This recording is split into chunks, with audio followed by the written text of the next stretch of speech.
everybody, welcome to my channel Singing with Lauren. I'm Lauren, I'm a singer and a voice teacher, and today we are talking about why healthy belting is so important. I have taught many of my students to belt, and I'm very proud to say that they are all doing it healthily. So I'm excited to share that with you today. This video is being sponsored by my free masterclass that's actually happening tonight and Sunday. So if you're watching this live on Friday or you're watching it this weekend, please go sign up for my live masterclass, which is at singingwithlauren.com/belting. We're going to be covering the 3 things they didn't tell you about belting, and we are also going to be covering the 1 thing that totally changes the game for me in my own belting. And we're gonna be defining belting, like what is a belt? Like why would you need to belt? So without further ado, go sign up for that. I'm linking it up here. Hit subscribe if you're not already subscribed. Give me a thumbs up and let's do this. Okay, so we have to talk about healthy belting when we talk about the topic of belting. And as many of you know, I'm designing a new course on belting right now, and one of the reasons I was so hesitant to make a course on belting is because there is a right way to belt and there is a wrong way to belt, and they are very different from each other. So when most people teach themselves how to belt, it's not the healthiest. I've had many stories of people that have come to me after getting nodes and after recovery from them, not when they were studying with me, but when they were just singing on their own. I've known many people that have had to get vocal node surgery, and there's also a lot of famous people that have had to get it as well. Julie Andrews, Adele, 2 times for Adele, people, okay? So just because you're famous doesn't mean that you're belting healthily. That was kind of shade. That was some shade I was throwing, but you know, whatever. First of all, let me define to you what a vocal node is. So a vocal node is when your vocal folds have been misused and have been hitting each other too hard for too long in the wrong way. And what actually happens on our vocal folds, because they are tissue just like any other part of our body, they get calluses, except for when our vocal folds get a callus. It's really bad because we use our voices every day, whether we're singers or not. And chances are, if you're, using your voice in an unhealthy way, you're probably doing it over and over and over and over. So actually, I've heard that the people that get vocal nodes the most are actually teachers, because they're constantly yelling in the classroom and trying to get the students' attention, trying to call the kids in from recess and all of that stuff. So no matter if we're singers or just, everyday people, we all have to be careful with our voices, okay? I can't emphasize that enough. Now, say you get a vocal node. It looks like a bump on your vocal folds. And what it does is it doesn't allow a full closure of your vocal fold. So your vocal fold ends up kind of doing something like this. Obviously my hands don't actually look like vocal folds, but you get the point. And then we are not able to facilitate a full closure of our vocal fold.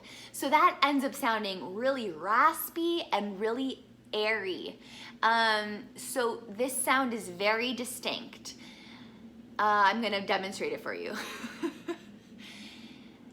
Hey everybody, this is what you would probably sound like if you had vocal nodes and you were a New Yorker. Okay, that was weird. So I'm just being honest with you guys, that's what people sound like when the vocal nodes get really bad.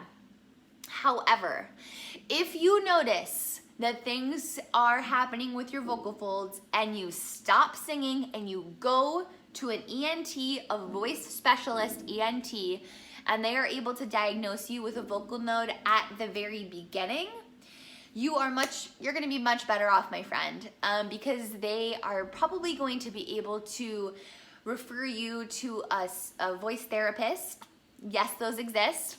And they're gonna reteach you how to sing, how to speak, because a lot of times it happens because of speaking. And then a lot of, if you're a singer, they also will send you to a voice specialist that will show you where you're going wrong with your singing, right? And that is a very, very important thing to do, because when you catch the vocal node before it gets too bad, they actually can go away on their own as long as you don't aggravate them, right? Because if you keep aggravating them, they're gonna keep getting worse. And so the other treatment option for a vocal node is getting surgery. And while there are extremely, extremely talented doctors and surgeons out there, surgery on your vocal folds is obviously a last resort and should be treated as such, because you know, they're operating on something that you don't have another pair of vocal folds. You only have one, right? So as a singer, I have always, you know, been like a little bit paranoid about getting them, and also really been honest with my students of, if you keep singing like this, you will damage your voice, right? So that brings us back to belting. So there are, like I said, a bad way and a right way to belt, a healthy way and a not healthy way. The unhealthy way is to squeeze the sound out of your throat with the muscles in your neck. And so I'm not gonna demonstrate that for you guys because it does not feel good. And if you associate belting with pain, this is what you're doing, my friend, okay? It's okay that you're there, but you need to stop belting like that, because it is not doing your voice any favors, and you will blow out your voice sooner than later. I'm serious. So when you belt healthily, you're still belting from a controlled place, right? Because belting is using more of your chest voice in either your mix or in where you would be needing to switch to head. And for guys, it's a little bit easier because your guys' voices are already chest voice heavy. For women, it's a little bit different because our tendency is to flip up into our head voice. But when we're trying to belt, we actually are maintaining more of that chest sound higher and higher. And so when we do that, we do have to maintain a little bit more control, that we're not slipping into head voice. But that control should not hurt, right? That control truly comes from the really good breath and maintaining the support by keeping our ribs open and expanded and streamlining our airflow so that we're able to maintain that chest sound as we go up into head voice. So like I said, we're gonna be covering way, way, way more about this and about all the other things I described in the beginning of the video in my free webinar, which is tonight and Sunday night. So if you're interested at all, go sign up. I'm also going to be, like I said, telling you guys about my brand new course that I'm launching with the webinar.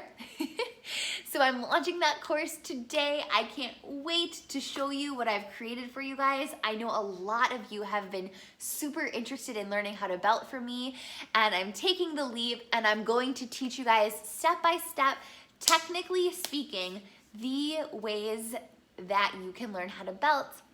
And of course, I'm gonna give you all the details in that webinar. So you don't wanna miss out on this. I'm only doing 2 because I've found that there's so much more fun when all the people who have signed up are in there together and we're live and we're chatting and you guys are asking questions. It is a ball. There also might be a few giveaways.